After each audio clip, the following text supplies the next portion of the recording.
On retrouve maintenant Diane Lamar, notre pharmacienne, pour parler de la vaccination. Et avant de parler de vaccination, on veut parler de... Il y avait tellement d'espoir qui avait été mis dans la colchicine. On avait entendu le président Trump aux États-Unis en faire usage au moment où il avait été lui-même diagnostiqué, mais tout indique que ça passe pas le test, là.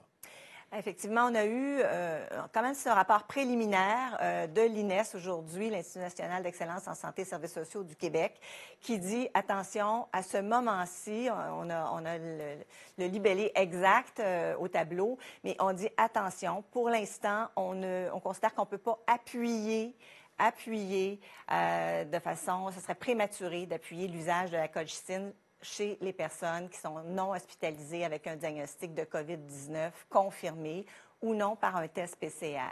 Alors, ça c'était comme l'enjeu principal. L'objectif de l'étude, c'était de démontrer que ça diminuerait les hospitalisations et les décès.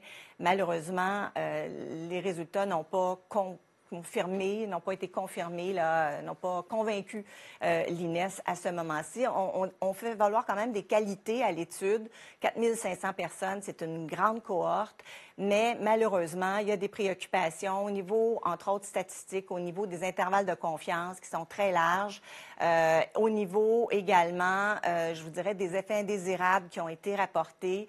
Il y a plus d'embolies pulmonaires qui ont été rapportées dans le groupe colchicine que dans le groupe placebo.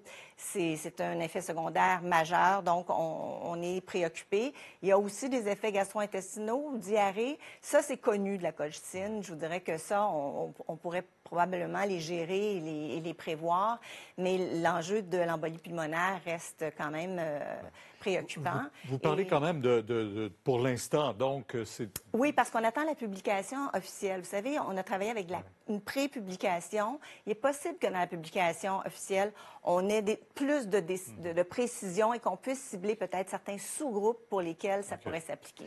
Maintenant, on y va à ces vaccins. C'est quel mauvais signal envoyé aujourd'hui. Le Canada qui va devoir piger dans une banque réservée aux petites économies mondiales. Oui, vraiment, c'est très préoccupant parce que ça veut dire qu'on n'a pas eu de contrat signé formel.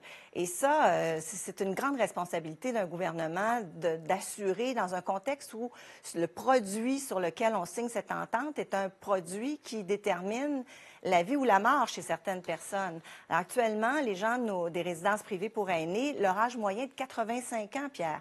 Alors, ce sont des gens qui répondent parfaitement et qui ont besoin d'avoir cette vaccination.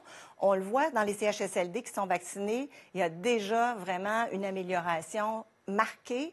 Alors, il nous faut au moins vacciner les gens de ces catégories d'âge-là et les vaccins sont nécessaires rapidement. Merci, Diane. Au revoir.